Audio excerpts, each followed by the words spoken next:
Bonjour à tous et bienvenue pour cette troisième séance de chimie. Aujourd'hui, on va terminer notre étude de l'atome pour pouvoir enfin passer à l'étude des molécules et des réactions chimiques. Maintenant que nous avons vu les bases du modèle quantique de l'atome, nous allons pouvoir nous pencher davantage sur le tableau périodique des éléments, qui sera notre boîte à outils de l'apprenti chimiste. Le but, c'est qu'en un coup d'œil sur ce tableau, vous soyez capable de trouver toutes les caractéristiques d'un élément chimique, sa configuration électronique et quelques-unes de ses propriétés.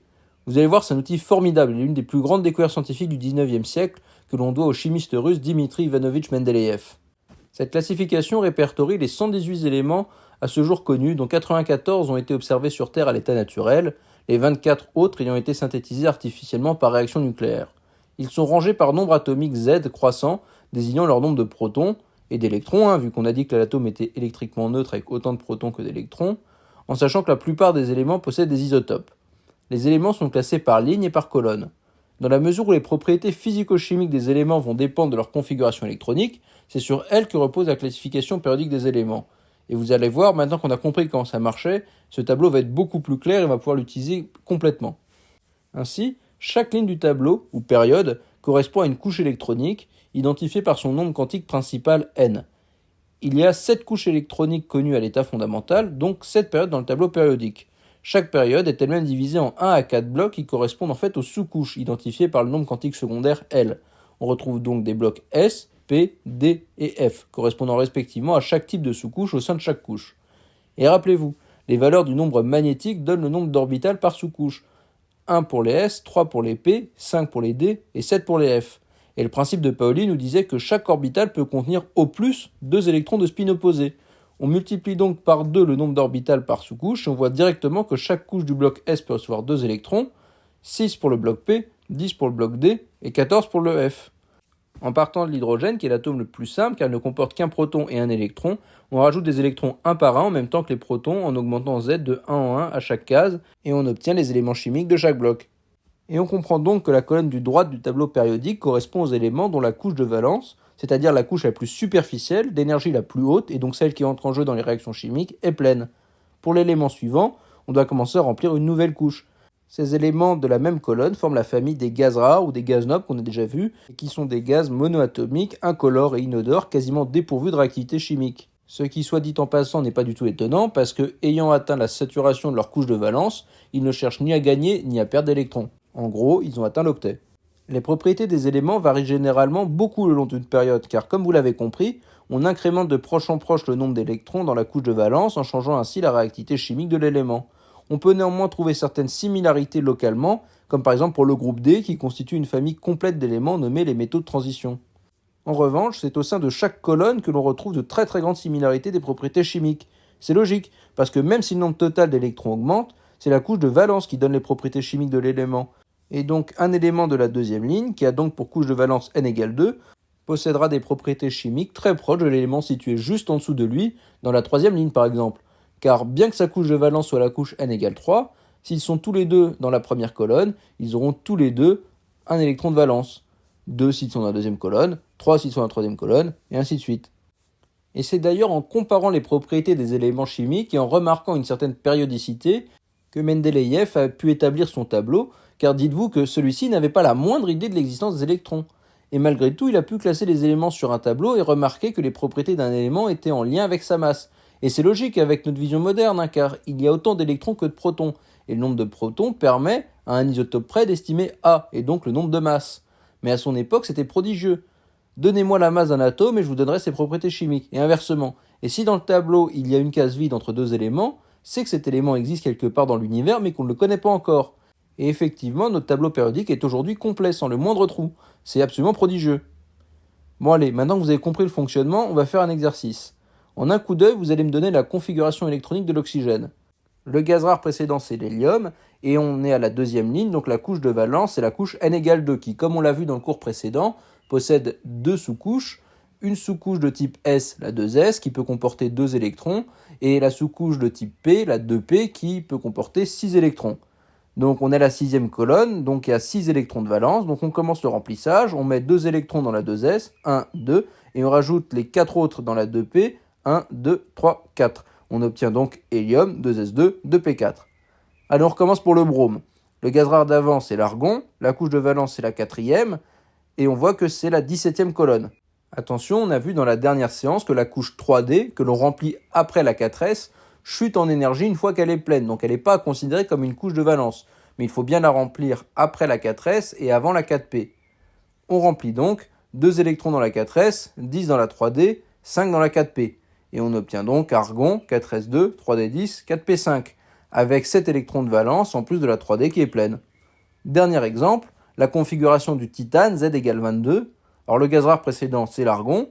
Quatrième ligne, donc la couche de valence sera la N égale 4, et on est dans la quatrième colonne. Ça va vite, 2 dans la 4S et 2 dans la 3D, qui est ici à considérer comme une couche de valence, car elle n'est pas encore pleine. Donc on a argon, 4S2, 3D2. Pour ceux d'entre vous qui sont avides de formalisme, on peut établir des formules un peu générales pour un élément de la nème ligne.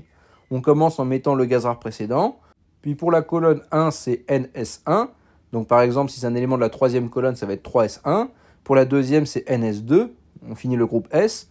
Puis après, dans le groupe D, la sous-couche S est pleine, donc NS2, puis on remplit la sous-couche D. Attention, après la 4S, on a la 3D. Après la 5S, on a la 4D. Donc on écrit NS2, entre parenthèses, N-1, D. Et après, ça va de 1 à 10. Donc on a vu l'exemple du titane qui est à la quatrième ligne, dont la configuration électronique s'écrit argon 4S2, 3D2. Et enfin pour le groupe P, donc la sous-couche N-1D est pleine, donc pas obligé de la noter parce que c'est plus une couche de valence, mais c'est pas une erreur de l'écrire. Donc on attaque le remplissage de la sous-couche NP en remplissant de 1 à 6, vu que la sous-couche P a 3 orbitales pouvant contenir chacune 2 électrons. Et on remarque alors que les gaz rares ont une configuration électronique du type NS2, NP6, soit 8 électrons de valence. Mettez bien ce 8 dans le coin de votre tête car on en reparlera plus tard. Bon, je pense que c'est pas mal pour le tableau périodique des éléments. Moi, je veux que vous soyez à l'aise avec les 5 premières lignes. On n'ira pas vous enquiquiner avec les sous-couches F, mais en gros, c'est le même principe que pour la D. Bon, voyons à présent quelques propriétés des éléments chimiques que l'on peut avoir en un coup d'œil sur le tableau périodique, en plus des informations données par A et Z pour chaque élément, comme on a vu dans la première séance. Tout d'abord, l'énergie d'ionisation. C'est l'énergie qu'il faut fournir pour arracher un électron à l'atome. Plus un élément est proche de la configuration électronique du gaz rare de sa période, donc avec sa couche de valence pleine, ce qui le rend très stable, plus cela lui est défavorable. C'est pourquoi, globalement, l'énergie d'ionisation augmente avec le numéro atomique au sein d'une période. Cependant, elle diminue lorsque le nombre quantique principal de la couche de valence croît au sein d'un même groupe. Donc quand on descend le long des lignes et qu'on a de plus en plus de couches de cœur entre le noyau et la couche de valence. Pour faire simple, on peut se dire que plus la couche externe de valence est éloignée du noyau, moins ces électrons ressentent la force électrostatique qui les attire à lui, et plus il est facile de les arracher. On a donc une énergie d'ionisation qui augmente de bas en haut et de gauche à droite sur le tableau périodique. Localement, ce n'est pas toujours vrai. Il est en effet plus facile d'arracher au bord dont la configuration de la couche de valence est 2s2, 2p1, un électron, plutôt qu'au beryllium dont la configuration de la couche de valence est 2s2. C'est logique parce qu'à 2s2, 2p1, la sous-couche 2s est pleine et donc stable, alors que la 2p1 est tout juste entamée. Donc si on retire cet électron, on retombe sur une couche de valence contenant ces 2 électrons dans une sous-couche 2s pleine. On gagne en stabilité. Alors que si on retire un électron au beryllium dans une sous-couche 2s pleine, on perd en stabilité. D'où les petites irrégularités quand on regarde point par point le schéma indiquant l'énergie de chaque élément. C'est un peu le même principe que les exceptions dans les configurations électroniques du chrome et du cuivre qu'on avait vu dans la séance précédente. Parfois la nature fait des petites entorses aux règles simplistes pour gagner en stabilité. Voyons une deuxième propriété intéressante, l'affinité électronique. C'est un peu l'inverse de l'énergie d'ionisation. Quand on veut arracher un électron, il faut apporter de l'énergie, alors que là, quand l'atome capture un électron, il libère lui de l'énergie en gros. Ça suit exactement la même logique. Plus un élément est proche de la configuration électronique du gaz rare de sa période, moins il a envie de perdre un électron. Et donc plus il faut lui apporter d'énergie, et plus la capture d'un électron lui est favorable, et donc inversement, plus il cédera de l'énergie pour l'avoir. Donc globalement, les variations de l'affinité électronique suivent exactement celles de l'énergie d'ionisation. Encore une fois, localement, ce n'est pas toujours vrai, pour des mêmes raisons de stabilité. Il est en effet plus difficile d'ajouter des électrons au beryllium de couche de valence 2s2 ou à l'azote de couche de valence 2s2 de P3, car cela va déséquilibrer la symétrie sphérique de leur couche externe. Car pour le beryllium, la sous-couche 2s est pleine, et donc il a franchement pas envie d'avoir un électron dans une sous-couche 2p qui se promène tout seul en plus, et pour l'azote, la 2p est à moitié pleine, donc lui non plus, il a franchement pas envie qu'on lui rajoute un électron qui va venir déséquilibrer cette symétrie sphérique. Enfin, à partir de l'envie de gagner des électrons, donc l'affinité électronique qu'on peut noter A, et la peur d'en perdre, donc l'énergie d'ionisation qu'on peut noter I, on peut définir une troisième propriété qui est très très importante, l'électronégativité, qui est en fait la moyenne de ces deux valeurs. Plus l'électronégativité est forte, plus l'élément a tendance à conserver ses électrons et plus il a tendance à attirer les électrons de ses voisins. C'est une propriété majeure en chimie organique car elle permet de caractériser à la fois l'aptitude de gagner des électrons, mais surtout l'aptitude d'un atome à polariser les électrons d'une liaison chimique vers lui ou vers son partenaire de liaison. En gros, dans une liaison qu'on verra plus tard où deux électrons sont mis en commun, l'atome le plus électronégatif va tirer la couverture à lui et attirer l'ensemble des électrons un peu plus vers lui que vers son collègue. L'électronégativité des atomes suit donc le même sens que l'énergie d'ionisation et l'affinité électronique, c'est-à-dire qu'elle augmente vers le haut et vers la droite du tableau.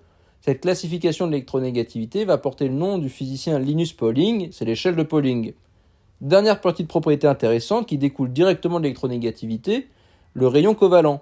Un atome n'a pas de rayon au sens propre, mais on peut néanmoins déterminer expérimentalement un rayon moyen en divisant par 2 la distance entre deux noyaux au sein d'une molécule. Et plus un atome est électronégatif, plus il attire à lui ses électrons et plus son rayon est petit. Ainsi, le rayon covalent suit, dans la classification périodique des éléments, le sens inverse de l'électronégativité. Il augmente vers le bas et vers la gauche. Voilà pour aujourd'hui. J'espère que vous avez apprécié cette décortication du tableau périodique des éléments et que vous avez bien compris comment il fonctionne. Je vous retenir une seule chose. En chimie, le réflexe reptilien, c'est de prendre son tableau périodique. En un coup d'œil sur ce merveilleux outil, vous aurez beaucoup de réponses. En attendant, je vous souhaite une très bonne journée. On se revoit vite en chimie pour attaquer les molécules. À bientôt!